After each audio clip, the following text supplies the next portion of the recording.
রাসূল সাল্লাল্লাহু আলাইহি সাল্লামের নবুয়তের তৃতীয় বছর যখন রাসূল সাল্লাল্লাহু আলাইহি সাল্লামের নিজের উপরে এবং যারা সাহাবাগণ ইসলাম গ্রহণ করেছেন অল্প কয়েকজন, তাদের উপরেও খুবই অত্যাচার নির্যাতন চলছিল। এবং তার থেকে সবচেয়ে বেশি চলছিল যেটা ওই সময়টাতে খুব উপহাস, ঠাট্টা, বিদ্রূপ এগুলো। অনেক সময় সরাসরি শারীরিক নির্যাতনের চেয়েও এই ঠাট্টা, বিদ্রূপ কিন্তু মানুষকে বেশি কষ্ট দেয়, বেশি ক্লিষ্ট করে। আর রাসূল সাল্লাল্লাহু আলাইহি সাল্লামের কাছে জিবরাইল আলাইহিস সালাম যে ওহী নিয়ে আসছিলেন, আল্লাহ তাআলা ওহী পাঠাচ্ছিলেন, এটিও সাময়িকভাবে কিছুদিনের বিরতি পায়। কোনো বর্ণনায় বলছে ৩ দিনের কথা, আর কোনো বর্ণনায় ১৫ দিনের কথা বলা আছে, যে রাসূল সাল্লাল্লাহু আলাইহি সাল্লামের কাছে তখন জিবরাইল আলাইহিস সালামের আসা বন্ধ ছিল, বা আল্লাহ তাআলা কর্তৃক তাকে পাঠানো বন্ধ ছিল, কোনো ওহী বা দিক নির্দেশনা আসে নাই। তো এমতো অবস্থাতে রাসূল সাল্লাল্লাহু আলাইহি সাল্লাম নিজেও কিছুটা চিন্তাগ্রস্ত হয়ে পড়েন যে আল্লাহ তাআলা কি তার উপরে অসন্তুষ্ট হয়ে গেলেন কিনা, বা তাকে তিনি বর্জন করছেন কিনা, পরিত্যাগ করছেন কিনা। এটি নিয়ে তিনি নিজেও খুবই চিন্তায় পড়ে যান। আর অন্যরা খুবই ঠাট্টা, বিদ্রূপ, উপহাস করতে থাকে রাসূল সাল্লাল্লাহু আলাইহি সাল্লামের উপরে। আবার এর মধ্যে আরেকটি ঘটনাও ঘটে, সেটা ছিল রাসূল সাল্লাল্লাহু আলাইহি সাল্লামের একটা অসুস্থতা। কোনো বর্ণনায় আসছে যে তার রাসূল সাল্লাল্লাহু আলাইহি সাল্লামের পায়ে হোঁচট খেয়ে একটা আঙ্গুলে ব্যথা হয় খুব। কারণ রাসূল সাল্লাল্লাহু আলাইহি সাল্লামের চলার পথে ওরা অনেক সময় গর্ত কাটা বিছে রাখতো, গর্ত করতো, পাথর রাখতো, যাতে তিনি হোঁচট খান, পড়ে যান। চলার পথে এগুলো করতো, ময়লা আবর্জনা ফেলতো। রাসূল সাল্লাল্লাহু আলাইহি সাল্লামের বাড়িতে বিশেষ করে আবু লাহাব এবং তার স্ত্রী এই কাজটা বেশি করতো। আবু লাহাবের স্ত্রী এই কাজটা বেশি করত। তো এতে রাসূল সাল্লাল্লাহু আলাইহি সাল্লাম অসুস্থ হয়ে পড়েন। কোনো বর্ণনা অসুস্থ, এবং কেউ বলছেন যে আঙ্গুলে আঘাত লেগেছিল, যে কারণে তিনি রাত্রিবেলায় যে নামাজ আদায় করতেন, এই নামাজ থেকে তিনি কয়েকদিন নামাজ আদায় করতে পারেননি, বা নামাজ আদায় থেকেও তিনি বিরত ছিলেন। যে কারণে তিনি নিজেও কিছুটা ভেবেছেন যে এই নামাজ থেকে বিরত থাকা আল্লাহ তাআলা অপছন্দ করছেন কিনা, এটার কারণে। আর তিনি যে দাওয়াত মানুষের সামনে পেশ করেছেন, যদি এটি দিয়ে তো তিনি সমস্ত মানুষ তার শত্রু হয়ে গেছে, মক্কার তার আত্মীয় স্বজন সবাই তার বিরুদ্ধে চলে গেছে, নির্যাতন করতেছে। এখন এই পর্যায়ে এসে যদি আল্লাহ তাআলা অসন্তুষ্ট হন এবং তার পক্ষ থেকে ওহী নাযিল করা বা সাহায্য পাঠানো এটা যদি বন্ধ হয়ে যায়, তাহলে তো এইটা তার জন্য খুবই কষ্টের। তিনি এতটা বিমর্ষ যে তিনি যেন একটি সামনে অন্ধকারের আশঙ্কা করছেন, মানুষ যখন হতাশাগ্রস্ত হয়ে পড়ে এরকমের। তো এই সূরাটা একটা টনিকের মতো কাজ করেছে, যে এই হতাশাগ্রস্ত বা অত্যন্ত বিমর্ষ অবস্থাতেও আল্লাহ তাআলা যখন এই সূরাটা নাজিল করলেন, তখন এগুলো সব কিছু নিরসন হয়ে গেল। আমাদের জীবনেও এমনটি হয়, আমরা কখনো আমাদের কাজের মধ্যে দিয়ে দেখা যাচ্ছে যে আমরা এরকম একটি কঠিন পরিস্থিতির ভিতরে পড়ে যাই, তখন আমাদের মধ্যেও হতাশা আসে। আমি দেখেছি, যখন গ্রেপ্তার হয়, রিমান্ডে যায়, বছরের পর বছর পার হয়, মুক্তির কোনো আশা দেখতে পাই না, প্রচণ্ড একটা মানসিক প্রেসারে থাকে, আত্মীয় বা পরিবার পরিজন চরম অসহায় হয়ে পড়ে ওই সময়। আমি দেখেছি যে যারা আল্লাহর রাস্তায় দিনের পথে খুবই অনড় অবিচল থেকে একসময় কাজ করেছেন, কথা বলেছেন, আমি তাদেরকেও ভেঙে পড়তে দেখেছি। এবং তারা অনেক সময় চিন্তিত হয়ে পড়ে যে আমাদের পথ কি আসলে সঠিক, আমরা কি সঠিক পথের উপরে আসছি, বা আমাদের এই আমল বা আমাদের এই ইবাদত কি আল্লাহ কবুল করতেছেন, বা এটা আদতে কি আমরা কি ভুল করছি কিনা, অন্য কোনোভাবে ভুল বুঝছি কিনা দিনকে। এই ধরনের একটা হতাশা বা এই ধরনের একটা পরিস্থিতি অনেক সময় এসে যায় মানুষের অন্তরের ভিতরে, তখন চরম একটা হতাশা এসে যায় এবং অন্ধকার দেখতে পাই যে আমরা আমাদের জীবন, পরিবার সব কিছুকে যে ঝুঁকির ভিতরে রেখে দিলাম, আর জীবনকে এরকমের একটা অনিশ্চয়তা, বিপর্যয়ের ভিতর ফেলে দিয়েছি। পরিবারের লোকদের অনেক অভিযোগ, তাদের অনেক রাগ ক্ষোভ আসে, এবং তারা যে কঠিন বিপর্যয়ে কেউ কেউ তো বলেই ফেলে যে যে কাজ করতেছে এটাকে বলেই ফেলে যে এইগুলো পাপ কাজ, এবং এর জন্য হচ্ছে পানিশমেন্ট হচ্ছে, এটা এর জন্য আল্লাহর পক্ষ থেকে শাস্তি হচ্ছে, বা আমরা অভিশপ্ত হয়ে পড়তেছি। এই তা অভিশাপ কি, এই আলোচনা আমাদের ইতিপূর্বে আমরা বলেছি যে অভিশাপ মূলত আল্লাহর দিন থেকে বিচ্যুত হয়ে যাওয়াটা হচ্ছে অভিশাপ। বিপদ মুসিবত কোনো অভিশাপ নয় এটা। হ্যাঁ, নবীদের জীবনেও আমরা যখন এই জিনিসগুলো দেখি এবং নবীদের জীবনের এই ঘটনাগুলো, তখন আমাদের এই হতাশাটা দূর করে যে আমরা স্বয়ং নবীদেরও আমরা দেখছি যে আল্লাহ নবীগণও এরকম বিপর্যয়ের মধ্যে পড়েছেন, এরকম চরম কষ্ট ক্লেশের মধ্যে পড়ে গেছেন। ইউসুফ আলাইসাল্লামকে যখন কুয়ায় ফেলে দেওয়া হয়, তাকে দাস হিসাবে বিক্রয় করা হয়, তিনি দাস রূপে মিশরে চলে যান, এবং সেখানে আবার নানান ধরনের ফিতনার ভিতরে তিনি পড়ে যান রাজপরিবারের মধ্যে সেখানকার। তো এইগুলো বাহ্যত দেখলে মনে হবে যে এটি একটি বিপর্যয়, একটা মানুষের জীবনের চরম বিপর্যয় মনে হবে। ইয়াকুব আলাইসাল্লামও দেখা গেছে যে তিনি অন্ধ হয়ে গেছেন সন্তান হারিয়ে। তিনি তার সন্তানদের, একটা সন্তান হারিয়েছেন, আবার বাকি সন্তানদের প্রচণ্ড দুর্ব্যবহার, তার সাথে খারাপ আচরণ। তারাও তার বাবাকে নিয়ে ঠাট্টা বিদ্রুপ করতেছে। তারা তার এক ভাইকে তারা গুম করছে, গুম করে রেখে সেটার দায় অন্যের উপরে চাপিয়েছে, এবং বাবাকেও কটাক্ষ করতেছে যে তুমি তার চোখে কি তুমি নিজেকে এভাবে শেষ করে ফেলবা নাকি, তুমি করতেছো। তখন তিনি দুঃখ করে বলছে, আমার কষ্টের কথা তো আমি তোমাদেরকে বলতেছি না, আমি তো আমার আল্লাহর কাছে জানাচ্ছি আমার আর্জিটা এইটা। আবার আমরা দেখব যে ইসমাইল আলাইসাল্লামকে এবং মা হাজেরাকে যখন ইব্রাহিম আলাইসাল্লাম নির্জন মক্কার ভিতরে রেখে চলে যাচ্ছেন, শিশু এবং একজন মা আর একটা শিশু, এবং তখন তো মক্কায় কোনো বসতি নাই, একেবারেই জঙ্গল, একেবারেই অনাবাদী একটি জায়গা, সেখানে রেখে চলে যাচ্ছেন। এটা দৃশ্য তো মনে হবে যে একজন নবী তার স্ত্রী এবং সন্তানকে কিভাবে এটা রেখে যান, কিভাবে রেখে যান, আর তারাই বা কিভাবে এই অবস্থায়, এটা না জানি তাদের কোনো পাপ বা কোনো অপরাধের কারণেই কি এটা হচ্ছে। এই যে বিষয়গুলো, এটা একটা কঠিন পরিস্থিতি, কিন্তু এই সময় এই পরিস্থিতিগুলো খুবই কঠিন, এবং শয়তান কিন্তু এই সময় মূলত মানুষকে পদস্খলিত করার চেষ্টা করে, তার নেক কাজগুলোকেও খারাপ কাজ বলে এবং করে। এখানেও দেখা গেছে তাই, যে যখন রাসূল সাল্লাল্লাহু আলাইহি ওয়াসাল্লাম নিজেও খুবই কঠিন অবস্থার ভিতরে রয়েছেন এবং তিনি খুবই বিমর্ষ রয়েছেন, তখনও তাকে বলা হচ্ছে যে তোমার কাছে যে আসতো সে আসলে সেই আল্লাহ তাআলার কোনো প্রতিনিধি না, সে ছিল শয়তান। বলছে না এটা, এটা এই যে আবুল আহাবের স্ত্রী উম্মে জামিল, সে বলে যে এটা একটা শয়তান আসতো, সে শয়তান এখন তোমাকে পরিত্যাগ করেছে।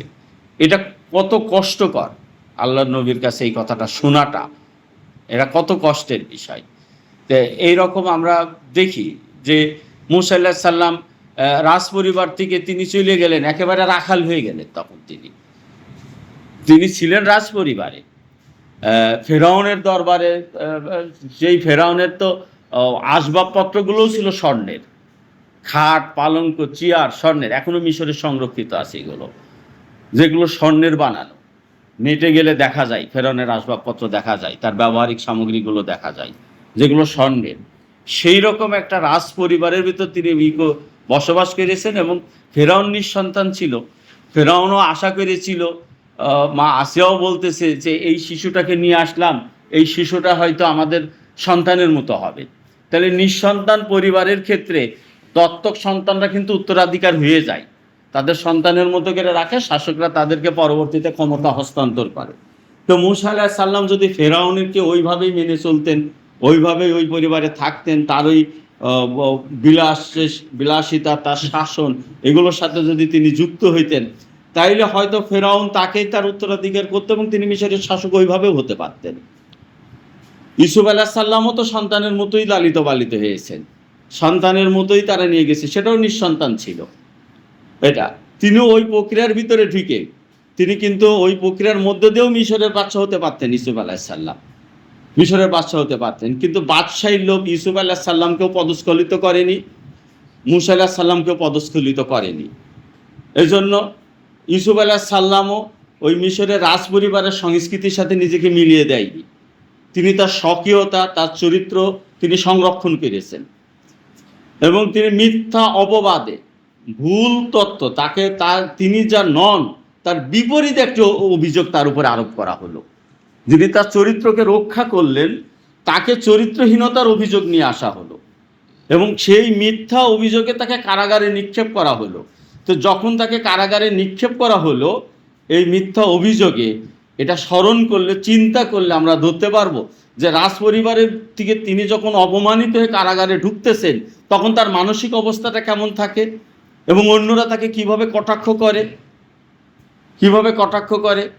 এমন এক পুত চরিত্রের অধিকারী নবী, তার উপরে ব্যভিচার এবং ব্যভিচারের অপবাদ আরোপ করে তাকে কারাগারে নিক্ষেপ করা হচ্ছে। কত বড় মিথ্যাচার এটা! এই যে বিষয়টা, আবার যিনি কারাগার থেকে, তিনি রাজ পরিবার থেকে তিনি যাচ্ছেন কারাগারে, আর মূসা আলাইহিস সালাম কি করতেছেন, তিনি রাজ পরিবার থেকেই তিনি বের হয়ে চলে যাচ্ছেন তিনি মেষের রাখাল হয়ে, তাই না? কত কষ্টের জীবন, ঘর জামাই থাকতে হচ্ছে তাকে 8 বছর 10 বছর, মেষ চড়াইতে হচ্ছে আশ্রয়ের বিনিময়ে। যে সেখানে তিনি আশ্রয় পেয়েছেন, এই আশ্রয়ের শর্তে, এবং তার কন্যাকে বিবাহ করতেছেন, শোয়েব আলাইহিস সালামের কন্যাকে, এবং তিনি মেষ চড়াচ্ছেন, দুম্বা চড়াচ্ছেন সেখানে তিনি 8-10 বছর ধরে, যিনি ইতিপূর্বে রাজ পরিবারে থেকে এসেছেন। এটা তা আমরা নবীদের জীবনে এটা দেখি। ইসমাইল আলাইহিস সালামকে কি কঠিন অবস্থায় পড়তে হয়েছে। ইব্রাহিম আলাইহিস সালাম তো নমরুদের মন্ত্রী ছিল না, তার পিতা আজর একজন মন্ত্রী, নমরুদের মতো শাসক, আমাদের দেশের মতো তুচ্ছ একটা শাসক, তারও একটা মন্ত্রী এমপির কি জৌলুস। তাহলে ইব্রাহিম আলাইহিস সালাম তার পিতার ঘরে কি জৌলুস পান নাই? কিন্তু সেই জৌলুসকে তাকে করতে পেরেছে, আটকায় রাখতে পেরেছে? পারে নাই। তিনি সত্যের সন্ধান পেয়েছেন, তার বিরুদ্ধে বিদ্রোহ করেছেন, তাকে আগুনের ভিতরে নিক্ষেপ করা হয়েছে, তাকে বের করে দেওয়া হয়েছে বাড়ি থেকে। খুবই কষ্টের জীবন এগুলো। ঈসা আলাইহিস সালামকে ইহুদিরা তাকে জারজ সন্তান, অবৈধ সন্তান বলে আখ্যায়িত করেছে, এবং মা মরিয়ম আলাইহিস সালামকে তারা কি করতেছেন, তারা বলতেছেন যে তিনি ব্যভিচারিণী। কি আশ্চর্য কথা! এই অপবাদ দিয়ে তিনি ঈসা আলাইহিস সালামকে নিয়ে পালিয়ে গেছেন, কেননা তাকে সামনে পেলে ইহুদিরা মাকেও হত্যা করবে, সন্তানকেও হত্যা করবে মিথ্যা অপবাদ দিয়ে। এই জন্য তাকে বিভিন্ন জায়গায় বহু কষ্ট করে তাকে জীবনযাপন করতে হয়েছে, বহু কষ্ট করে তাকে লালিত পালিত করতে হয়েছে। ফিলিস্তিন থেকে বেরে তিনিও মিশরের দিকে চলে গিয়েছিলেন, আবার মিশর থেকে ফিরে এসেছিলেন। আমরা ইতিহাসে দেখি যে তাকে কোনো কোনো বাড়িতে ঝিয়ের কাজ পর্যন্ত করতে হয়েছে, বাড়ির চাকরানির কাজ করতে হয়েছে মরিয়ম আলাইহিস সালামকে। তো এই যে কষ্টের জীবনগুলো আসে, তখন অনেক সময় এই রকমের উপহাস, এইগুলোকে বরদাস্ত করতে হয় নবীদের। আল্লাহ তাআলা সেই জন্যই এই সূরা দুহা নাম দিয়েছেন দুহা, এবং তার সাথে তিনি কসম করতেছেন রাতের, অর্থাৎ দিবসের মতো উজ্জ্বল এবং রাতের মতো ঘন অন্ধকার, পরস্পর বিপরীত, তাই না? পরস্পর বিপরীত। এই পরস্পর বিপরীত দিকটাই নবীদের জীবনে এসেছে না? একেবারে রাজ পরিবার, আবার সেখান থেকে তারা কারাগার অথবা মেষের রাখাল। সর্বোচ্চ সম্মানও তারা পেয়েছেন, কখনো সর্বোচ্চ বিলাস বৈভব তাদের সামনে ছিল, আবার সেখান থেকে সমাজের সব থেকে কঠিন দুরবস্থার মধ্যেও তারা নিপতিত হয়েছেন, কঠিন দুরবস্থার মধ্যেও তারা পড়ে গিয়েছেন। এই যে উত্থান পতন, এই যে পরিবর্তন, এটিরই আল্লাহ তাআলা দিবসের গভীর রাত এবং দিনের আলোর সাথে তুলনা করে আল্লাহ শপথ করছেন, কারণ এটি আল্লাহর সৃষ্টির নিয়ম। আল্লাহ তাআলার নিয়ম বা নিজাম এইটাই, তিনি মানুষকে এইভাবে তার জীবনকে আবর্তিত করেন। এটা শুধু মুমিনদের ক্ষেত্রেই হয় এমন না, অন্যদের ক্ষেত্রেও ঘটে এটা। অন্যদের এই ধরনের বিপর্যয় পড়তে হয়, আবার উঠে আসতে হয়। আমাদের দেশে আমরা শাসকদের দেখি না, খালেদা জিয়াকে কোন বিপর্যয়ে পড়তে হয়েছে, আবার কখনো সম্মানিত হয়েছে। এই শেখ মুজিবুর রহমানের জীবনের ইতিহাস, মৌলানা ভাসানীর জীবনের ইতিহাস, এরশাদের জীবনের ইতিহাস, শাসকদের জীবনও কি এমন না? তাদের জীবনে কিন্তু এইরকমই। এটির মধ্য দিয়েই পরীক্ষা করতে হয়। এর মধ্য দিয়ে আল্লাহ তাআলা তার প্রিয় বান্দাদেরকে যেমন চিনে ফেলেন, আর যারা আল্লাহর অবাধ্য তাদেরকেও আল্লাহ বুঝে ফেলেন এটার মধ্য দিয়ে। তো এইটি দিন রাত্রির যে আবর্তন ঘটে মানুষের জীবনের মধ্যেও, দুঃখ কষ্ট বিপদ মুসিবত, অপমান অপদস্থতা, আবার সম্মান বিলাস বৈভব, আবার অভাব অনটন, ক্ষমতার আধিক্য, আবার খুবই দুর্বল নাজুক পরিস্থিতিতে পড়ে যাওয়া, এটা মানুষের জীবনেরই ধারাবাহিক প্রক্রিয়া। এটা এটা এই ধারাবাহিক প্রক্রিয়াটার কথা আল্লাহ বলছেন যে যেমন দিন রাত্রির আবর্তন হয় মানুষের জীবনেও। কোরআনের অন্য জায়গায় জয় পরাজয় কথাও বলা হয়েছে। মুসলমানদের সাথে কাফেরদের যে সংঘাত, এই সংঘাতে আল্লাহ বলছেন আমি জয় পরাজয় পর্যায়ক্রমে আবর্তিত করি। এটা পর্যায়ক্রমিক ধারা, এইটি আসতে থাকে। তাই এজন্য আল্লাহ তাআলা প্রথমেই কসম দিলেন। এটি আল্লাহ তাআলা যখন কোনো কিছুর কসম দেন তখন বোঝা যায় যে ওখান থেকে আল্লাহ তাআলা একটি শিক্ষা আমাদেরকে দিতেছেন। এটাই তো এই জন্য ওয়াদ-দোহা ওয়াল-লাইলি ইযা সাজা মা ওয়াদ্দাকা রব্বুকা ওয়া মা ক্বালা, এটি হচ্ছে রাসূল সাল্লাল্লাহু আলাইহি ওয়াসাল্লামের প্রতি আল্লাহ তাআলার একটি সনদ যে আমি আপনাকে পরিত্যাগ করি নাই, আপনাকে বর্জন করি নাই। বিপদে পড়েছেন বলে এর অর্থ এই নয় যে আমি আপনাকে পরিত্যাগ করেছি, আমি আপনাকে অভিশপ্ত করেছি, এমন নয়। আমি আপনার উপর অসন্তুষ্ট হয়েছি, এটি নয়। বিপদ মুসিবত এটি আল্লাহর পরীক্ষা, এটি কোনো লানত নয়, এটি কোনো অভিশাপ নয়, এটা আল্লাহর অসন্তুষ্টির প্রমাণ নয়। এটা আমাদেরকে শিক্ষা দিচ্ছেন আল্লাহ তাআলা যে আপনার এই বিপদ মুসিবতের কারণে আপনাকে আমি পরিত্যাগ করি নাই।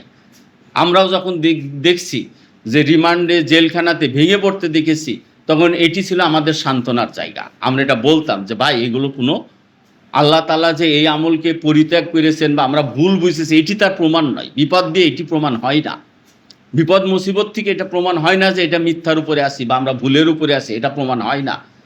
বরং আল্লাহ তাআলা আমাদের দৃঢ়তা পরীক্ষা করতে চান, আমাদের বুঝটাকে আল্লাহ তাআলা দেখতে চান। আমাদের এটা দেখার জন্য আল্লাহ তাআলা এইভাবেই পরীক্ষা করবেন। অথবা আল্লাহ তাআলা আমাদেরকে আরও আমাদেরকে গড়ে তুলতে চান। যেমন মূসা আলাইহিস সালামকে আল্লাহ তাআলা পাঠিয়ে দিলেন, পরে আল্লাহ তাআলা বলছেন যে আমি তোমাকে তৈরি করে নিলাম। কোরআন শরীফের ভিতরে এই কথাটা এসেছে, আমি তোমাকে তৈরি করে নিলাম। এই আল্লাহ রাসূলকেও তিনি তাই করেছেন। ছোটবেলায় তিনি এতিম রূপেই পৃথিবীতে জন্মগ্রহণ করছেন। যখন জন্মগ্রহণ করছেন তখন তার পিতা পৃথিবীতে নেই। আবার জন্মের পরই তাকে চলে যেতে হচ্ছে ধাত্রীমায়ের কাছে, এবং তা যেখানে তিনি লালিত পালিত হয়েছিলেন সেই জায়গাটা ছিল খুবই রুক্ষ এবং পাহাড়ি জায়গা। এখনও আছে, নেটে দেখে নিতে পারবেন। এখনও ওখানে পাথর, গাছপালা এখনও ওখানে হয় নাই। এমনই কঠিন পরিস্থিতির মধ্যে মূলত মানুষের যোগ্যতা গড়ে ওঠে, মানুষের দক্ষতা গড়ে ওঠে।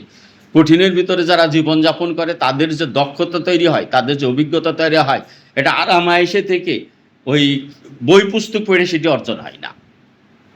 এটি বই পুস্তক পড়েও অর্জন হয় না। যেটা জীবনের থেকে পোড় খাওয়া বলি আমরা, যেটাকে পোড় খেয়ে শিখা, এটা। তো তিনি সেখান থেকে লালিত পালিত হয়ে যদিবা তিনি ফিরলেন, আবার তখন মাকে হারিয়ে ফেললেন তিনি।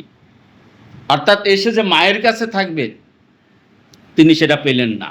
কিছুদিনের ভিতরে তিনি যখন দাদার কাছে থাকলেন, দাদাও মারা গেল। তাইলে যদি কোনো শিশুর এমন হয় জন্মের আগেই তার বাবা মারা যায়, জন্মের পরে তার মা মারা যায়, তারপরে যার কাছে যায় উনিও কয়েকদিন পরে মারা যায়, আমাদের সমাজে তাকে কি বলবে? বলবে অপয়া,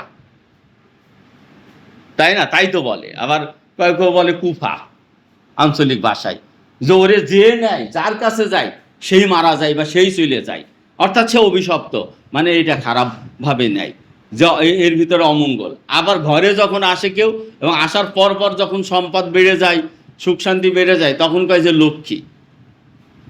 এগুলো ভুল ধারণা, আমাদের সমাজে প্রচলিত ভুল মাইন্ডসেট এগুলো না। আল্লাহ রাসূল যখন যেখানে গেছেন, এটি আল্লাহ তাআলার পরীক্ষা ছিল তার জীবনের উপরে। আল্লাহ তাআলা সেগুলো স্মরণও করিয়ে দিয়েছেন, এবং আল্লাহ তাআলা তাকে এই যে বললেন যে ওয়াদ্দাকা মা ওয়াদ্দাকা, অর্থাৎ তিনি আপনাকে আমি পরিত্যাগ করি নাই। মা ওয়াদ্দাকা রব্বুকা, আপনার প্রতিপালক আপনাকে পরিত্যাগ করেনি। ওয়া মা ক্বালা, এবং আপনার উপরে তিনি অসন্তুষ্ট নয়। এই বিপদ মুসিবত বিপর্যয় এগুলো কোনো অসন্তুষ্টির প্রমাণ নয়। তবে কি আমরা বলবো যে ইউসুফ আলাইহিস সালামের উপর অসন্তুষ্ট হয়েছিলেন, আল্লাহ তাআলা এই কারণে কারাগারে দিলেন তাকে, যে মিশরের রানী তাকে একটি কুকর্মের জন্য আহ্বান করছে, ইউসুফ আলাইহিস সালাম তা প্রত্যাখ্যান করেই তিনি আল্লাহকে অসন্তুষ্ট করেছেন নাকি? তিনি প্রত্যাখ্যান করে তিনি অসন্তুষ্ট হয়ে গেছে আল্লাহ তাআলা, আর অসন্তুষ্ট হওয়ার কারণে তাকে কারাগারে দেওয়া হয়েছে নাকি এটি। আর মূসা আলাইহিস সালাম ফেরাউনের দুষ্কর্ম এবং অত্যাচার জুলুমের প্রতিবাদী হয়ে উঠেছিলেন, হ্যাঁ, তিনি আঘাত করেছিলেন ঘুষি, তাতে মারা গিয়েছিল। এটি একটি বেশি মানে শক্তি, রাগ ক্রোধের কারণে হয়তো শক্তিটা বেশি পড়ে গিয়েছিল। কিন্তু ফেরাউনের অন্যায়ের প্রতিবাদ করা কি মুসা আলাইহিস সালামের অপরাধ ছিল? যে কারণে এই অপরাধের কারণে তাকে তিনি রাখাল বানিয়ে ফেললেন? এটি তো হইতে পারে না। তো এই বুঝগুলো আমাদের কারাগারে কাজে লেগেছিল। আমরা যখন এই পরিস্থিতিতে পড়া যায় তখন এই শিক্ষাটা খুব ভালো করে বোঝা যায় নিজের জীবনেই। যে না ভাই, আমাদের এইটা প্রমাণ করে না যে আমাদের পথ চলাটি ভুল। এটি তা প্রমাণ করে না। এবং আল্লাহ তাআলা তার সাহায্য দিয়ে আবার সেটা দেখিয়েও দেন তারপরে। দেখিয়েও দেন। যে যেমন এখন বিপর্যয় এসেছে, এরপর আবার আল্লাহর সাহায্যও এসে যাবে। এটাও আল্লাহ বলে দেন। এজন্য আল্লাহ তাআলা বলেই দিয়েছেন, ওয়ালাল আখিরাতু খায়রুল লাকা মিনাল উলা। অর্থাৎ আপনার আখেরি অবস্থা, শেষ অবস্থা যেমন দুনিয়ার জীবনের শেষ অবস্থা, তেমনি এটি আখিরাতকেও বোঝায়, পরকালীন জীবনকেও বোঝায়। দুটোই তো আল্লাহ রাসূলের উত্তম, যে সেটি আপনার প্রথম অবস্থার থেকে শেষ অবস্থা উত্তম। অর্থাৎ আল্লাহ তাআলা আপনাকে পরিত্যাগ করেন নাই, আল্লাহ তাআলা আপনাকে বর্জন করেনি। এটি ছিল আল্লাহ তাআলার পক্ষ থেকে আল্লাহ রাসূলকে একটি ছিল তার প্রতি সনদ দিয়ে দেওয়া যে আপনার উপর অসন্তুষ্ট নন। যখন আল্লাহ রাসূল জানলেন যে তার উপর অসন্তুষ্ট নন আল্লাহ তাআলা এবং তাকে বর্জন করেনি, এটি ছিল তার চরম সান্ত্বনা। চরম সান্ত্বনা। তার হতাশা, তার দুঃখ, কষ্ট, আশঙ্কা, অন্ধকার, তার চোখের অন্ধকার সেটা দূর হয়ে যায় এটার প্রতি। আর এরপরে আল্লাহ তো প্রতিশ্রুতি দিলেন, যেটা তো গেল অসন্তুষ্ট নন, কিন্তু ওয়ালাল আখিরাতু খায়রুল লাকা মিনাল উলা। আর এ শুধু তাই না, যে আপনাকে তিনি আপনার শেষ অবস্থা এই দুরবস্থার থেকে আরো উত্তম। অর্থাৎ সামনে আপনাকে আরো অনেক কিছু দেওয়া হবে, আরো উত্তম পরিস্থিতি আপনি পাবেন। এটা ওয়ালা সাওফা, অতি শীঘ্রই, ইউতিকা, আপনাকে দেওয়া হবে, রব্বুকা ফাতারদা, আপনার প্রতিপালকের পক্ষ থেকে দেওয়া হবে এমন কিছু যাতে আপনি পরিতৃপ্ত হয়ে যাবেন, আপনি সন্তুষ্ট হয়ে যাবেন, আপনার এই দুঃখ, কষ্ট, ক্লেশ এটা দূর হয়ে যাবে। এটা হয়ে যাবে। এটি দিন রাত্রির আবর্তনের মতোই, যেমন রাতের পরে আবার দিন আসে, ঠিক এই রকমেরই, যে আপনাকে এমন কিছু দেওয়া হবে আপনার রবের পক্ষ থেকে যে আপনি তাতে সন্তুষ্ট হয়ে যাবেন। এখানে আল্লাহ তাআলা বারবার তার রবের কথা, মানে রাসূলের সাথে তার রবের সম্পর্ক, রব মানে হচ্ছে প্রতিপালক, যিনি অভিভাবকত্ব করেন, প্রতিপালন করেন। প্রতিপালক কে? যে তার, সে নিজেও জানে না তার কি প্রয়োজন, অথচ যিনি প্রতিপালক তিনি সেটা জানেন এবং তা দিয়ে দেন। তার চাওয়াও লাগে না। একটা শিশু যখন, নবজাতক শিশু মায়ের পেট থেকে ভূমিষ্ঠ হয়, সে কিন্তু বুঝে না, সে তার ডিমান্ডও বলতে পারে না, কিন্তু তার প্রয়োজনটা কি সে তার মায়ের কাছে তো বলতে পারে না যে আমার এটা প্রয়োজন। সে তার কষ্টটা বলতে পারে, ক্ষুধা লাগলে কাঁদতে পারে, কিন্তু খাবারটা কোথায় আছে সে তো জানে না। তার শীত লাগলে সে বলতে বা প্রকাশ করতে পারে যে হ্যাঁ বাচ্চাটা শীত লাগতেছে, এটা প্রকাশ হয়। বা তার গরম লাগতেছে, এটা প্রকাশ হয়। বা সে পেশাব করছে, পায়খানা করছে, অস্বস্তি বোধ করতেছে, কিন্তু সে জানে না, তার কষ্টটা সে জানে, কিন্তু এই কষ্টের নিরসনটা কোথার থেকে হবে এটা কিন্তু নবজাতক শিশু জানে না। কিন্তু তার মা বাবা তার ওইটাকে পূরণ করে দেয়। তারা বুঝে, তারা বুঝতে পারে, শিশুটা দেখলে বুঝতে পারে যে এর এই সমস্যা হচ্ছে। বুঝতে না পারে যখন, তখন ডাক্তারের কাছে যায়, ডাক্তার এর উপরে গবেষণা করা, তারা এর উপরে প্রশিক্ষণ নেওয়া, শিক্ষা নেওয়া, তারা জানে, তখন বুঝেছে শিশুটার পেটে সমস্যা হচ্ছে, এই কারণে বারবার কাঁদতেছে, বলে দেয় না তারা। অথবা তার কৃমি হয়েছে, এটার কারণে এটা হচ্ছে, তারা পরীক্ষা করে এটা দেখে দেয়, এটা করে। অভিভাবকত্ব এটাই যে তিনি তিনি জানেন যে আমার এই কষ্টের নিরসনটা কি হবে এবং আমার প্রয়োজনটা কি হবে। আমি চাইতেও পারবো না, কারণ আমি তো জানি না যে সমাধানটা কোথায়, যে আমি সেটা চাইবো। আমি তো চাইতে পারবো না, আমি তো কষ্টের কথাটাই বলবো, আমার দুঃখের কথাটাই আমি বলবো, আমার দুরবস্থার কথাটাই আমি বলবো, আমার অবমাননার কথাই আমি তার কাছে বলবো বা প্রকাশ করব। অথবা আমি বলার আগেও তিনিই বুঝবেন, আমার বলার অপেক্ষা করা লাগবে না, এবং তিনি সেটা পালন করবেন। এটি হচ্ছে রব। রব হচ্ছে এইটা, যে তার, তিনি নিজ থেকেই, তার নিজ গরজেই তিনি তার সমস্যাগুলোকে দেখেন, যেমন মা তার নিজ গরজকে দেখে। এই জন্যে আমরা ছোটোবেলায় আমাদের পিতা মাতাকে আমরা কি বলি, যে ওইটাকে প্রতিপালন করা বলি, রব্বির হামহুমা কামা রব্বায়ানি সগীরা, যে তাদেরকে এইভাবে তুমি প্রতিপালন করো যেমন কামা রব্বানা, যেভাবে আমাদেরকে ছোটোবেলায় তারা এই যে প্রতিপালনের কাজটা করেছেন। হ্যাঁ, এখন এই জন্য মৌলানা আব্দুল হামিদ খান ভাসানী, এই যে শাসক, উনি এই ভাষাটা পছন্দ করতেন না। আহ, এই জন্য ওনার একটা দল ছিল, ওটা হচ্ছে রব্বানিয়াত। ওনার দলের নাম ছিল হুকুমতে রব্বানিয়াত, অর্থাৎ পালনবাদ। এখন যারা নেটে পড়ে বা দেখে দেখবে যে পালনবাদ অর্থাৎ শাসক শব্দটার মধ্যে মানুষের উপরে একটা প্রভুত্ব কর্তৃত্ব করা, মানুষের উপরে নিয়ন্ত্রণ প্রতিষ্ঠা করা, খবরদারি করার একটা ধারণা শাসক শব্দের ভিতর থাকে। আর মৌলানা আব্দুল হামিদ খান ভাসানী বলছেন যে না, শাসক নন, তিনি হচ্ছেন পালক। আমরা শাসককে পালক বল, এই ভাষাটা চেঞ্জ করতে হবে। এই কারণ এই শাসক শব্দটাই তাদেরকে আমাদের উপরে কর্তৃত্ব করে দেয় এবং তাদেরকে কঠোর করে তোলে।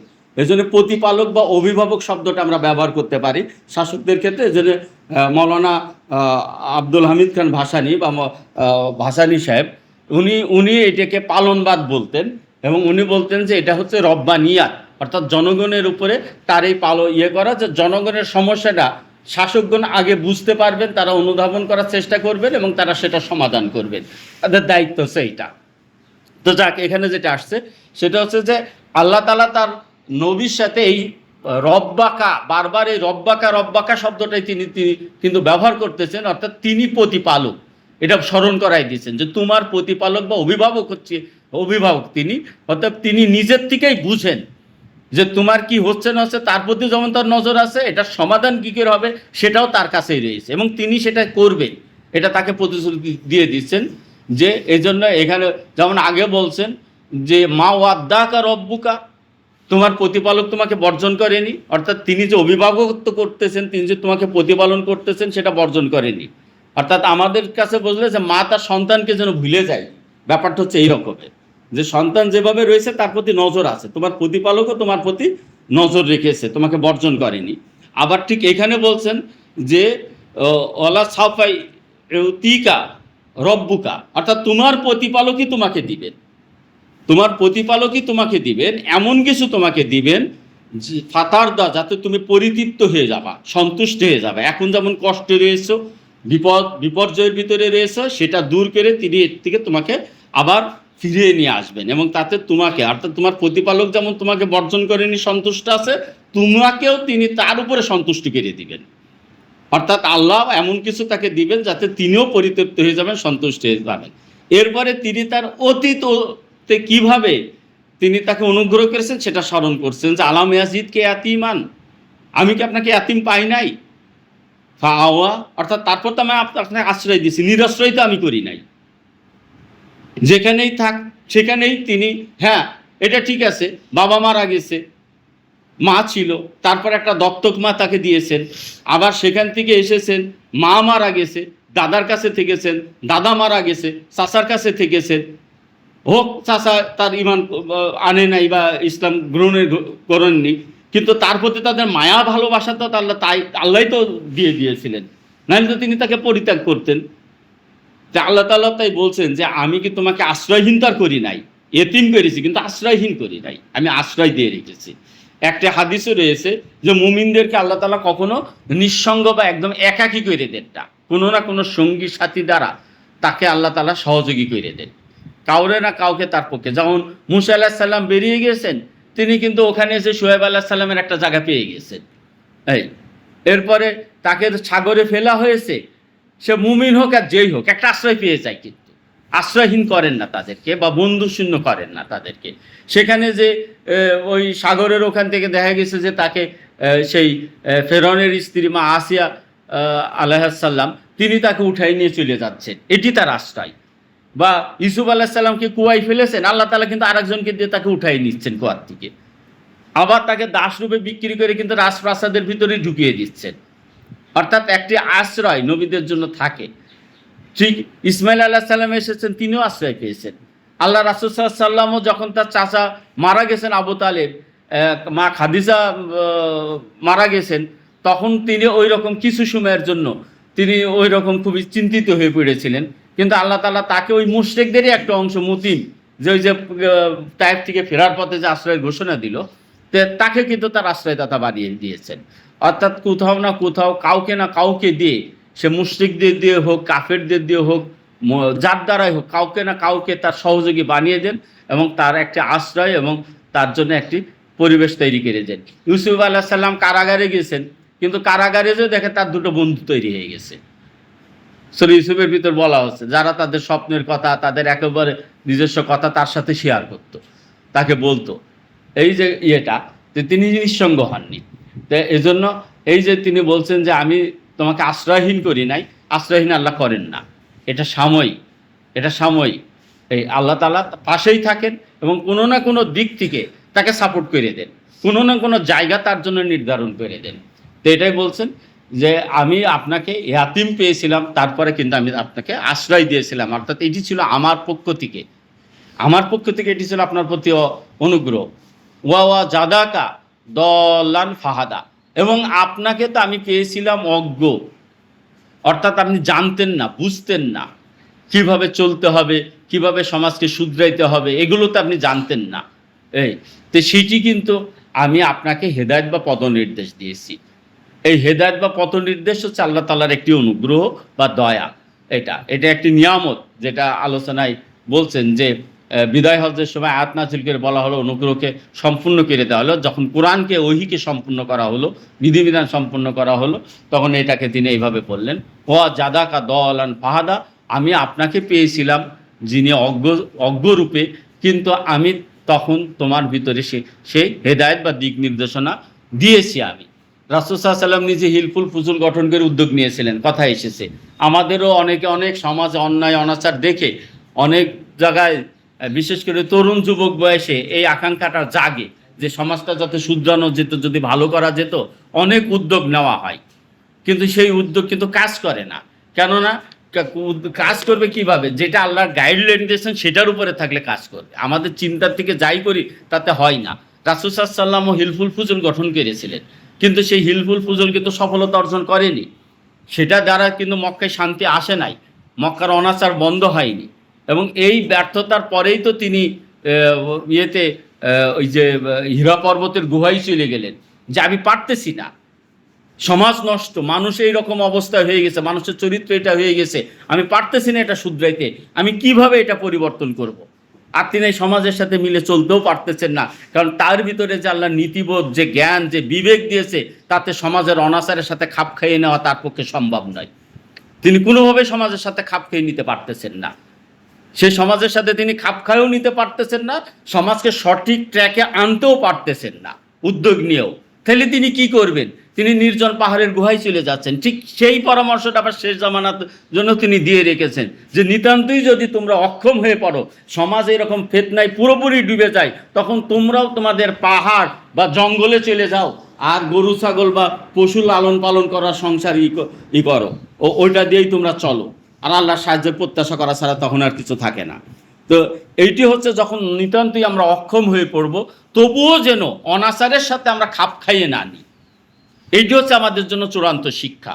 সমাজের অন্যায় অনাচারের সাথে, সমাজের প্রচলিত অনিয়মের সাথে, শরীয়ত বিরোধী কর্মকাণ্ডের সাথে যেন কোনোভাবে আমরা খাপ খাইয়ে না নিই। মুসা আলাইহিস সালাম ফেরআউনের দরবারে থেকে খাপ খাইয়ে নেয়নি, নিন্নি বলেই তো তাকে চলে যেতে হয়েছিল। ইউসুফ আলাইহিস সালামও খাপ খাইয়ে নেয়নি। ওই মিশরের আজিজের যে রাজপ্রাসাদের যে অনাচার, ওখানকার যে চরিত্রহীনতা, এটার সাথে ইউসুফ আলাইহিস সালাম খাপ খাইয়ে নেননি। সমাজের প্রচলন রয়েছে বলে আমরা অনেক সময় অনেক কিছুকে সামনে হাজির করি। ব্যবসা করতে গেলে, রাজনীতি করতে গেলে, সংগঠন করতে গেলে, পরিবারের ভিতর চলতে গেলে অনেক সময় আমরা বলি যে এটা সমাজে প্রচলন আছে, সমাজে প্রচলন আছে। না, শরীয়তের মূল নীতি, মূল বিধিবিধানের সাথে সাংঘর্ষিক হলে কোনো প্রচলনের সাথে নিজেকে মিলিয়ে নেওয়া যাবে না। এটি হতে পারে ছোটোখাটো খুঁটিনাটি কিছু বিষয় থাকতে পারে যেটা শরীয়তের দিক দিয়ে শরীয়তের বিপরীত নয়, সেটা ভিন্ন কথা। কিন্তু শরীয়তের বিপরীতভাবে সমাজ চলতেছে, শরীয়তের বিপরীতভাবে রাষ্ট্র চলতেছে, শরীয়তের বিপরীতভাবে দেশের সংস্কৃতি, দেশের অর্থনীতি, ব্যবসা বাণিজ্য সব চলতেছে, আর আমি তার সাথে খাপ খাইয়ে নিব, এটা হতে পারে না। একজন মুমিন সেটা পারবে না খাপ খেয়ে নিতে। রাসূলও পারেননি বলেই তিনি চলে গিয়েছিলেন, তিনি ওই হীরা পর্বতের গুহায় এই পথ অনুসন্ধানের জন্য। মুসা আলাইহিস সালামও পারেন নাই বলেই তিনি শেষ পর্যন্ত সংঘাতে লিপ্ত, তিনি চলে গেছেন সেই মাদাইনে শোয়েব আলাইহিস সালামের কাছে চলে গেছেন। ফিরার পথে এবার গাইডলাইন দিয়ে আল্লাহ তাআলা মুসা আলাইহিস সালামকে ফিরিয়ে দিচ্ছেন। যখন ওখান থেকে ফিরছেন, আবার আল্লাহ তাআলার নির্দেশ দিয়ে ফিরাচ্ছেন, তখন তিনি তাকে বার্তা দিয়ে পাঠাচ্ছেন, তাওরাতের বার্তা দিয়ে পাঠাচ্ছেন যে এবার যাও তুমি, আর যেই ফেরাউনের কাছে যে বলো, দাওয়াত দাও, তাকে জানিয়ে দাও যে তুমি আল্লাহর নবী, বলছে না, এটা মেনে নিতে বলো তাকে। সে যদি মেনে নেয় তাহলে ভালো, না মেনে নিলে আবার তার সাথে বিরোধ হবে, হয়েছেও তাই। এটিও রাসূল সাল্লাল্লাহু আলাইহি ওয়াসাল্লাম ওইভাবে পালিয়ে তিনি আরেক জায়গায় চলে যাননি, তিনি ওখান থেকে পর্বতের গুহায় চলে গেছেন। ঠিক ওখান থেকে তিনি আল্লাহর গাইডলাইন, এই যে ফাহাদা, এটি দেওয়া হচ্ছে তাকে, তিনি সেখান থেকে ওইটা নিয়ে এবার ফেরত আসতেছেন সমাজে। বোঝা গেছে? এবার তিনি ওখান থেকে ফেরত আসতেছেন, যে সমাজ থেকে তিনি পর্বতের গুহার ভিতর যে আশ্রয় নিয়েছিলেন, সেই পর্বতের গুহায় তিনি এই যে 15 বছর তিনি থাকলেন, একটানা 15 বছর না, আসছেন আবার গেছেন। তে এই যে সময়টা থাকতেন, এই তিনি থাকতে পারতেন না, তার ভরণ পোষণ দেখভালের মতো কোনো লোক তখন ছিল না, আশ্রয়হীন হয়ে অবস্থাতেই তিনি থাকতেন। কিন্তু সেখানে আল্লাহ তাআলা তার ব্যবস্থা করে দিলেন খাদিজা রাদিয়াল্লাহু আনহার সাথে বিবাহ সম্পর্ক স্থাপন করে, যে খাদিজা রাদিয়াল্লাহু আনহা মক্কার একজন ধনাঢ্য নারী ছিলেন, এবং তার সব কিছু বিবাহর পরে তিনি তার স্বামী রাসূল সাল্লাল্লাহু আলাইহি ওয়াসাল্লামের কাছে তিনি হাদিয়া হিসাবে, উপঢৌকন হিসাবে দিয়ে দিলেন। একজন দাস ছিল খেদমতের জন্য, সেটাও তাকে দিয়ে দিয়েছেন। অগাধ সম্পদ তিনি তার হাতে দিয়েছেন, তিনি অহংকার করেননি, তিনি নিজের স্বামীর কাছে। তাইলে তিনি কতটা মর্যাদার সাথে তার সাথে বিয়ে করেছেন। অনেক সময় খ্রিস্টানরা, কিছু অপপ্রচারকারীরা, নাস্তিকরা এইসব ঘটনা নিলে নানান বিভ্রান্তি তৈরি করে। এইসব বিভ্রান্তিতে পড়ার কোনো দরকার নেই। আমাদের সত্যটা জানা থাকলে ওগুলো আমাদের অন্তরের ভিতর বিভ্রান্তি সৃষ্টি করবে না। তিনি তা দিয়েছেন, এবং রাসূল সাল্লাল্লাহু আলাইহি ওয়াসাল্লাম ওইটা পাওয়ার পরে তার ভরণ পোষণ বা থাকা বা চলাফেরার খরচ খরচার ব্যাপারে তিনি আশ্বস্ত দিয়েছেন, সেটা দান খয়রাতও করেছেন, অভাবগ্রস্ত দুস্থদেরকে দিয়েছেন। পাশাপাশি ওই সম্পদের উপরে খাদিজা রাদিয়াল্লাহু আনহা তার নিজের খরচ খরচা চালিয়েছেন, এবং রাসূল সাল্লাল্লাহু আলাইহি ওয়াসাল্লামের কাছে খাবার পৌঁছায় দিয়ে আসতেন ওই পাহাড়ের ওই প্রান্তে যে, ওখানে যে পর্বতের গুহার ওখানে যে।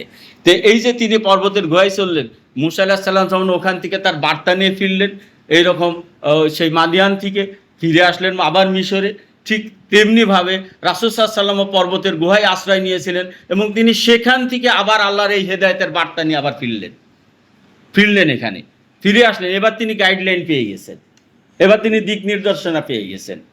ইউসুফ আলাইহিস সালাম চলে গেলেন কারাগারে, তিনি কারাগার থেকেই সে যোগ্যতা দক্ষতা নিয়ে ফিরত আসলেন, ফিরত এসে মিশরের বাদশাহী করলেন না তিনি? আমরা কারাগার থেকে ফিরত আসলে তাকে অজ্ঞ, মূর্খ, নির্বোধ বানাইতে থাকি, বলতে থাকে আপনি কিছু জানেন না, বুঝেন না, আপনি এটা জানেন না, ওটা জানেন না। আমি বলবো যে এইটা অবজ্ঞা করা। যারা আল্লাহর রাস্তায়, আল্লাহর দ্বীনের জন্য কারাগারে যান, রিমান্ডে যান, আল্লাহ তাদেরকে অজ্ঞ, মূর্খ বানানোর জন্য ওখানে পাঠান না, নির্বোধ বানানোর জন্য ওখানে পাঠান না। তাহলে ইউসুফ আলাইহিস সালাম ওখান থেকে বের হয়ে রাজকার্য শাসন কিভাবে চালাইলেন? তিনি তো সমাজের বাইরেই ছিলেন। রাসূল সাল্লাল্লাহু আলাইহি ওয়াসাল্লাম হীরা পর্বতের গুহার থেকে ফিরত আসলেন, তাহলে তিনি বুঝেন না মক্কার সমাজ। বরং আল্লাহ তাআলা এইসব জায়গায় তাদেরকে প্রেরণই করেন তাদের যোগ্যতা, দক্ষতা গড়ে তোলার জন্য। এটা আমাদেরকে বুঝতে হবে। আমার ব্যক্তিগত জন্য আমি বলতেছি না, এটা নীতিগত ব্যাপার। আমরা যেন কোনোকারেই আল্লাহর পথে, দ্বীনের জন্য যারা এরকম বন্দী হন, যারা নির্বাসিত হন, যারা সমাজ থেকে কোনোভাবে দূরে সরে যেতে হয়, তাদেরকে যেন আমরা এই ধরনের কটাক্ষ এবং অবজ্ঞা না করি। এটা তাদের প্রতি চরম অসম্মান প্রদর্শন করা, চরম অসম্মান প্রদর্শন করা। এই অসম্মান প্রদর্শন করার থেকে আমাদের বিরত থাকা দরকার। যারা এখনো কারাগারে রয়েছে তাদেরকে আমরা অসম্মানিত করতে পারি না। যারা কারাগারে থেকেছেন, রিমান্ডে থেকেছেন, কিন্তু কখনো কোনো সাথী ভাইয়ের ক্ষতি করেননি, কখনো বাইরের মানুষদের কোনো ক্ষতি করেননি, অনেক অত্যাচার নির্যাতন সহ্য করেছেন, তাদের চরিত্র আর জীবনের ছোটোখাটো কিছু ঘটনাকে সামনে নিয়ে এসে তাদেরকে হেয় করা, খাটো করার চেষ্টা করাটা, আমি বলবো এটা চরমতম একটা অপরাধ এবং গর্হিত অপরাধ। যারা ত্যাগ কুরবানি করেছে, যারা এইভাবে নিজেদের জীবনকে পথ পরিবর্তন করেনি, তারা গোলাম হয়নি অন্যের কাছে, তারা অন্যের কাছে সোর্স হয়নি, তারা নিজেদেরকে বিক্রয় করেনি, এবং এত নির্যাতন নিপীড়নের মুখে পড়েও নিজেদের সাথী ভাইদের পরিচয় বা অন্য কাউকে ক্ষতি করেনি, তাদের প্রতি আমাদের অবশ্যই আমাদের সম্মান রাখতে হবে। এই কারণে যেমন ডক্টর মোহাম্মদ শহীদুল্লাহ বলছেন, যে দেশে গুণের সমাদর থাকে না সেখানে গুণী জন্মাইতে পারে না। আমরা যদি তাদেরকে অসম্মান করি এবং তারা আমাদের কাছে অসম্মানিত হন, তাহলে ভবিষ্যতেও কেউ এইটি রক্ষা করতে পারবে না। তারা দেখবে যে এত কষ্ট করে কি প্রয়োজন, যারা এত কষ্ট করেছে দেখেন না তাদের সাথে মানুষের আচার আচরণটা কি হচ্ছে এখন, তখন এইটা ঘটবে। আর মধ্যে থেকে তারা দেখাবে যে যারা দালালি করেছে, যারা নথি স্বীকার করেছে, যারা সোর্স হতে রাজি হয়ে গেছে, তাদেরকে কিন্তু সরকার কিন্তু গাড়ি দেয়, বাড়ি দেয়, তাদের এখানে র্যাঙ্ক পড়িয়ে দেয়, ব্যাস পড়িয়ে দেয়, কাউকে কর্নেল, কাউকে ব্রিগেডিয়ার জেনারেলের মতো পোস্ট দিয়ে দেয়। আমাদেরই সাথের লোকে এইসব পোস্ট নিয়ে ঘুরে বেড়াচ্ছে, এইসব পোস্ট নিয়ে তারা সরকারের সুযোগ সুবিধা নিচ্ছে। কারণ কোটি কোটি টাকা খরচ করে সোর্স নিয়োগ করে যে তথ্যটা তারা পায় না, ভিতরের একজন খুব সহজে সেই তথ্যটা তাদেরকে দিয়ে দেয়। তখন তারা প্রচুর ইনভেস্ট করে, তাদেরকে প্রচুর করে। তো এই যে কাজটা, তো এই জন্য সামাজিকভাবে তা এই মর্যাদাটা স্বীকার করা দরকার, আমাদের স্বীকার করা দরকার যে যারা এইরকম অনর অবিচল থাকতে পারে তাদেরকে আমাদের অবজ্ঞ করা উচিত নয়, তাদেরকে হো করা উচিত নয়, তাদেরকে মর্যাদা দেওয়া দরকার। আল্লাহ তাআলা সেই প্রতিশ্রুতি দিয়েছেন, মানুষ দিক আর না দিক আল্লাহ সেটা দিবেন, এটা আল্লাহর প্রতিশ্রুতি। তিনি বলেই দিয়েছেন যে তিনি এমন কিছু দিবেন যাতে আপনি সন্তুষ্টি হয়ে যাবেন। এখন তারা অপমান করতেছে, অপমানের বিপরীতে আপনি আবার সম্মানিত হয়ে পড়বেন। এখন আপনি দুর্বল আছেন, এই দুর্বলের বিপরীতে আপনি সবল হয়ে উঠবেন। হননি তিনি? আরব ভূখণ্ডের বাদশাহী কি তিনি পান নাই? রোম পারস্য কি পতন হয়নি? সব কিছুই হয়েছে। যারা তাকে ঠাট্টা বিদ্রুপ করেছে তারা হয় মারা গেছে, শেষ হয়েছে, আর না হয় তারা ইসলাম গ্রহণ করেছে, তারাই পরবর্তীতে তাদের সন্তান ইসলাম গ্রহণ করেছে। আবু বকর যুদ্ধ করেছে, লড়াই করেছে, বদরে সে মারা গেছে, সে অভিশপ্ত হয়ে, কিন্তু তার সন্তান তো ইসলাম গ্রহণ করেছে। এইটিকে একটি পুরস্কার না রাসূলের জন্য? এইটাই পুরস্কার। এজন্য তিনি জানিয়ে দিচ্ছেন যে আমি আপনাকে সন্তুষ্ট করব, আপনি পরিতৃপ্ত হবেন। এবং তিনি বলেই দিচ্ছেন যে তাকে কিভাবে অতীতে তিনি কিভাবে এতিম রূপে পেয়েছেন এবং তাকে আশ্রয়ের ব্যবস্থা করেছিলেন, সে অবস্থাতে তাকে তিনি পথহারা অজ্ঞ রূপে পেয়েছিলেন, তারপর তিনি পথ নির্দেশ দিয়েছেন। এরপরে তিনি বলছেন ওয়া জাদাকা আইলান ফাগনা, আমি আপনাকে অভাবগ্রস্ত পেয়েছিলাম। আইলান অভাবগ্রস্ত সম্পদহীন অবস্থা, খুবই কঠিন অবস্থা ছিল। একটা ছিল শৈশবকালে এতিম ছিলেন তিনি, এইটি। আরেকটি হচ্ছে সমাজের কাছে তিনি অজ্ঞ বা ছিলেন, তিনি আল্লাহর দিক নির্দেশনা বা হেদায়েত ছিল না, সেটা তিনি দিয়ে দিয়েছেন তাকে, হেদায়েতের রাস্তা তাকে জানিয়ে দিয়েছেন, দিনের জ্ঞান, ওহির জ্ঞান দিয়েছেন, এটি একটি। আরেকটি হচ্ছে যে আপনাকে অভাবগ্রস্ত পেয়েছিলাম, আপনাকে আবার আমি সেখান থেকে মুক্ত করেছি, অভাবমুক্ত করেছি আপনাকে। এইটি তার প্রতি একটি অনুগ্রহ। এই জন্য আল্লাহ তাআলা এই যে অভাবমুক্ত করার মালিক তো আল্লাহ, এখান থেকে এটা বোঝা যায় না? হেদায়েতের মালিকও আল্লাহ, আশ্রয়ের মালিকও আল্লাহ। একজন আশ্রয় ত্যাগ করবে, আরেকজনের কাছে আল্লাহ আশ্রয় নির্ধারণ করে দিবেন। এটি নিয়মের কথা, এটি আল্লাহ করে থাকে। অভাবগ্রস্ত আছে, এটি আল্লাহর পরীক্ষা। এই অভাবও আল্লাহ একদিন দূর করে দিবে, এই অভাবও আল্লাহ একদিন দূর করে দিবে। আবু মুসা ভাই বলেছিলেন সেই আফগানিস্তানে যখন বিজয় হলো, বলছে যে আমরা টাকার বস্তার উপরে বসে থাকতাম, টাকা বিছাই শুয়ে থাকতাম। বলছে এত টাকা যে কেউ নেবে এই লোক খুঁজে পাইতাম না, খরচ করেও আমরা শেষ করতে পারতাম না, টাকা এরকম কাড়ি টাকা, তখন এই অবস্থা। আবার সেই মানুষে আবার আরেক সময় খুবই অভাবে থাকেন, খুবই সংকটে থাকেন। এইটি আল্লাহ তাআলার নিয়ম, আল্লাহ তাআলার নিয়ম। রোম এবং পারস্যের সম্পদ যখন চলে আসলো মদিনাতে, তখন কি পরিমাণ সম্পদ! একটি রাত্রি রাখার জন্য কিছু সম্পদ হচ্ছে উমর রাদিয়াল্লাহু আনহুর ঘরে রাখতে গিয়েছে, উমর রাদিয়াল্লাহু আনহু না করে দিয়েছেন যে না, আমি ঘরে রাখবো না, নিয়ে যাও, এগুলো ফিতনা। ওই যে সুরাকার ঘটনাটা আছে না, যে হিজরতের সময় সেই সুরাকা তো হ্যাঁ বলছে কেমন হবে যখন পারস্যের মুখ, পারস্য না রোমের মুকুটের কথা বললেন, হিরাক্লিয়াসের, হ্যাঁ হিরাক্লিয়াসের মুকুট তখন তোমার মাথায় পরিয়ে দেওয়া হবে। পরে তো সেটাই ঘটেছে। এগুলো আল্লাহ তাআলা তার রাসূলকে দেখিয়েছিলেন যে হ্যাঁ আমি আপনাকে সামনে কি দেব, এটাও দেখিয়ে দিয়েছিলেন। এখানে যেমন বলতেছেন তিনি তাকে দেখেও দিয়েছিলেন। তো তাই তিনি বলছেন যে আর তিনি অভাবগ্রস্ত ছিলেন, সেটাকে অভাবমুক্ত করেছিলেন খাদিজা রাদিয়াল্লাহু আনহার মাধ্যমে, যে খাদিজা রাদিয়াল্লাহু আনহার সম্পদের মাধ্যমে তিনি তাকে অভাবমুক্ত করে দিয়েছিলেন।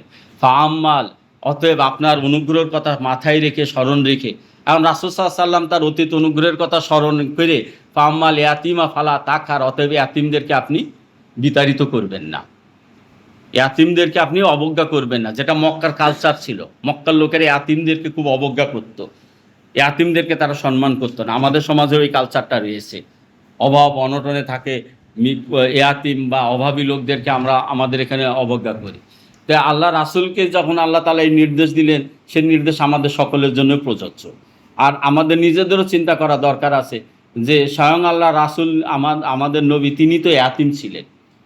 তার কথা স্মরণ রেখেও তো আমরা ইয়াতীমদের প্রতি দয়াদ্র হতে পারি, এবং ইয়াতীম শব্দটি অর্থ, হ্যাঁ, পিতা মারা গেলে যেমন ইয়াতীম, এবং ঠিক এমনভাবে আমি বলবো যে পিতা বা পিতা মাতাকে যদি বিচ্ছিন্ন করে দেওয়া হয়, এটিও ইয়াতীম। এখনকার সমাজে এমন ইয়াতীমের সংখ্যা কম নয় যাদের মা বাবা বেঁচে রয়েছে তবুও তারা ইয়াতীম, বেঁচে থেকেও নাই। কেননা তাদের আদর, স্নেহ, ভালোবাসা, এই যে তাদের লালন পালন করা, এই যে রুবুবিয়াত, যেটা প্রতিপালন করা, অভিভাবকত্ব করা, তারা পায় না, তারা বঞ্চিত। বিচ্ছেদে দেখা গেছে বাবা একদিকে চলে গেছে, মা আর একদিকে চলে গেছে, নতুন বিয়ে করছে, সন্তানের প্রতি কোনো খোঁজ নেই। ঢাকার রাস্তায় বহু পথশিশু এরকম রয়েছে, ইয়াতিম রয়েছে এরকম। আবার দেখা যাচ্ছে যে বেঁচে রয়েছে কিন্তু তাকে পালিয়ে বেড়াতে হচ্ছে, ফেরারি হয়ে থাকতে হচ্ছে, জেলখানায় বন্দি থাকতে হচ্ছে তাকে। এইসব শিশুদেরকে এরাও ইয়াতিমদেরই অন্তর্ভুক্ত। ইয়াতিম হিসাবে আমাদের বিবেচনা করা দরকার, যে তাদের প্রতি যেন আমরা দুর্ব্যবহার না করি, তাদেরকে যেন অবজ্ঞা অবহেলা না করি। এখনও এইটার সম্মুখীন হতে হয়, এই হচ্ছে বিষয়। এজন্য বলছেন যে ফাম্মাল ইয়াতিমা ফালা তাকহার, আর আপনি ইয়াতিমদেরকে বিতাড়িত করবেন না বা তাদেরকে অবজ্ঞা করবেন না। তা আল্লাহ রাসূল যেমন ইয়াতিম ছিলেন এটা স্মরণ করিয়ে দিয়েছেন আল্লাহ তাআলা, এবং এই বলে তাকে উপদেশ দিচ্ছেন। আমাদের কাছেও এটি মাথায় রাখতে হবে যে আমাদের নবী ইয়াতিম ছিলেন, আমরা এটা মাথায় রেখে আর এক ইয়াতিমকে সাথে আমরা দুর্ব্যবহার করব না। তিনি বঞ্চিত ছিলেন তার পিতার স্নেহ ভালোবাসার থেকে। ঠিক আমাদেরও উচিত হবে যে যারা এরকম তাদের পিতা বা মায়ের স্নেহ ভালোবাসার থেকে বঞ্চিত রয়েছে, অভিভাবকত্বের থেকে বঞ্চিত রয়েছে, আমরাও যেন তাদের সেটাকে যতটুকু পারি তাদের প্রতি সহানুভূতিশীল হই এবং তাদের সাথে দুর্ব্যবহার না করি। ও আম্মা সাইলা ফালা তানহার, আর জিজ্ঞাসাকারী প্রার্থী কোনো কিছুর প্রার্থনা করা, এটিকেও আপনি বিতাড়িত করবেন না। এই চাওয়ার অর্থ একটা হচ্ছে প্রশ্ন করে উত্তর চাওয়া, জ্ঞান বা কোনো কিছু সম্পর্কে জানতে চাওয়া বা দিন সম্পর্কে জানতে চাওয়া। আর একটা হচ্ছে অভাবগ্রস্ত মানুষ সাহায্য সহযোগিতার জন্য আসে, সাহায্য সহযোগিতা তার প্রয়োজন হয়ে পড়ে। নিতান্তই অনেকেই আছে যে এটি চরম অক্ষম হয়েই কিন্তু সে মানুষের কাছে তার অভাবের কথা প্রকাশ করে, চরমতম জায়গায় পৌঁছায় সে মানুষের কাছে বলে, তার মুখের দিকে তাকালেই বোঝা যায় যে এই চাওয়াটা সে নিতান্তই অসহায় হয়েই শেষ পর্যন্ত বাধ্য হয়ে সে বলতেছে তার অভাবের কথাটা। তো এইরকম করে যারা আসে তাদেরকে যেন আমরা বিতাড়িত না করি, তাদেরকে যেন ধমক না দিয়ে, ভৎসনা না করি, অপমানজনক ভাষা ব্যবহার না করি। অন্য জায়গাও কোরআন শরীফে বলছে সুন্দর কথা বলতে, যদি নাও দেওয়া যায়। এজন্য বলছে যে ও আম্মা সাইলা ফালা তানহার, এই নির্দেশগুলো আমাদের জন্য প্রযোজ্য সবসময়। ও আম্মা নিয়ামাতি রব্বিকা, নিয়ামাতি রব্বাকা, না রব্বিকাই হবে, তাই না? রব্বিকা ফাহাদ্দিস, আর আল্লাহর নিয়ামত বা অনুগ্রহ সেটি আপনি মানুষের কাছে পৌঁছায় দেন, প্রচার করুন। এই অনুগ্রহ সবটাই, যেমন আল্লাহর বাণী বার্তা মানুষের কাছে পৌঁছে দেওয়া, এটি একটা আল্লাহর অনুগ্রহ, যে গাইডলাইন। কারণ হেদায়েতকে তো আল্লাহর অনুগ্রহ হিসেবেই উল্লেখ করলেন, তাই না? আবার অভাবগ্রস্ত ছিল, সম্পদ দিয়েছিলেন, এটিকেও আল্লাহ অনুগ্রহ বেরিয়েছেন, তাহলে সেটা। আর একটা হচ্ছে কি, আশ্রয়হীন হয়েছিলেন, তাকে আশ্রয় দিয়েছেন ইয়াতীম রূপে পেয়ে, সেটিও আল্লাহর অনুগ্রহ। তাহলে আল্লাহর অনুগ্রহ মানুষের ভিতরে আল্লাহ তাআলা দিতে বলতেছেন যে এইটা যেন আমরা মানুষকে দিই, পৌঁছাই। তাহলে এই তিনটাই কিন্তু এর অন্তর্ভুক্ত, আমি বলে দিই করছিস। যেমন মজলুমের ব্যাপারে হাদিসে বলছে না যে জালেম এবং মজলুম, মজলুমকে আশ্রয় দেওয়ার কথা বলতেছেন আর জালেমকে দমন করার কথা বলতেছেন। তা আশ্রয় দেওয়া, আশ্রয়হীনকে আশ্রয় দেওয়া, এটি আমাদের দায়িত্বের অন্তর্ভুক্ত। যদি কেউ আশ্রয়হীন হয়ে পড়ে তার জন্য আশ্রয় হয়ে দাঁড়ানো। এমনিভাবে যদি কেউ অভাবগ্রস্ত হয়ে পড়ে তাহলে তাকে সম্পদ দিয়ে সহযোগিতা করা, তাকে সাহায্য সহযোগিতা করা, এটি। আর আরেকটি হচ্ছে যে আল্লাহ তাআলা আমাদেরকে যে হেদায়েতের বাণী দিয়েছেন, যারা আল্লাহর দ্বীনের বাইরে রয়েছে বা এই হেদায়েতের বার্তা যারা বুঝে নাই, অথবা যাদের কাছে হেদায়েতের এই বাণী পৌঁছায় নাই তাদের কাছে সেটা পৌঁছাই দেওয়া, যারা বুঝে নাই তাদের কাছে সেটা বুঝিয়ে দেওয়া, এটিও আল্লাহর অনুগ্রহ, মানুষের কাছে পৌঁছিয়ে দেওয়া। তাইলে এই তিনটাই আমরা যেন করি, এ ব্যাপারে আল্লাহ তাআলা এই নিয়ামতকে মানুষের কাছে প্রচার করা বা বোঝানোর কথা বলেছেন। আর পাশাপাশি আল্লাহ রাসূলকে যারা অবজ্ঞা উপহাস করেছিল এবং বলেছিল বর্জন করেছে, আল্লাহ তাআলা তাদেরকেও জবাব দেওয়ার কথাও এখানে জানিয়ে দিলেন, যে তাদেরকেও যেন তারা এই জবাবটা জানিয়ে দেয়। এই যে সূরা দোহাতে আল্লাহ জানিয়ে দিলেন যে আমি আপনার উপর অসন্তুষ্ট নই, আপনাকে পরিত্যাগ করি না, আপনার শেষ অবস্থা এখনকার বা আগের অবস্থা থেকে আরও উত্তম হবে, আল্লাহ আপনাকে সন্তুষ্ট বা পরিতৃপ্ত করবেন, এই যে বিষয়গুলো। এবং ইতিপূর্বে তার প্রতি যে অনুগ্রহের কথা আল্লাহ তাআলা জানিয়েছেন, যে তাকে তিনি এতিম পেয়েছিলেন এবং তারপরে তার আশ্রয়ের ব্যবস্থা করেছেন, অভাবগ্রস্ত পেয়েছিলেন তারপর তাকে অভাবমুক্ত করেছেন, আবার তাকে তিনি অজ্ঞ পেয়েছিলেন তারপরে তাকে তিনি আবার কি করলেন, আল্লাহর পক্ষ থেকে জ্ঞান দিলেন, তাকে হেদায়েত বা পথ নির্দেশ দিলেন। তো এইগুলো যেমন আল্লাহ তাআলা দিয়েছেন, এই অনুগ্রহের কথা যেন তিনি মানুষকে বুঝান, আর আমাদেরও ঠিক এই ধরনের অবস্থাগুলো আসতে পারে, আমরা এই রকম অভাব অনটন সংকটের ভিতরে পড়তে পারি, আবার সেটা দূর করার মালিক আল্লাহ। আমরা অনেক সময় অসহায় এবং দুর্বল হয়ে পড়তে পারি, নিঃস্ব হয়ে পড়তে পারি, এটাও কাটিয়ে দেওয়ার মালিক হচ্ছে আল্লাহ তাআলা। আর আমাদেরকেও আল্লাহ হেদায়েত বলতে নতুন তার ওহী আসবে না, আর আমাদের কাছে জিবরাইল আলাইহিস সালামও আসবেন না, কিন্তু আমাদের কাছে যেটা প্রয়োজন সেটা হচ্ছে যে আমরা যেন এটা সঠিক বুঝতে পারি।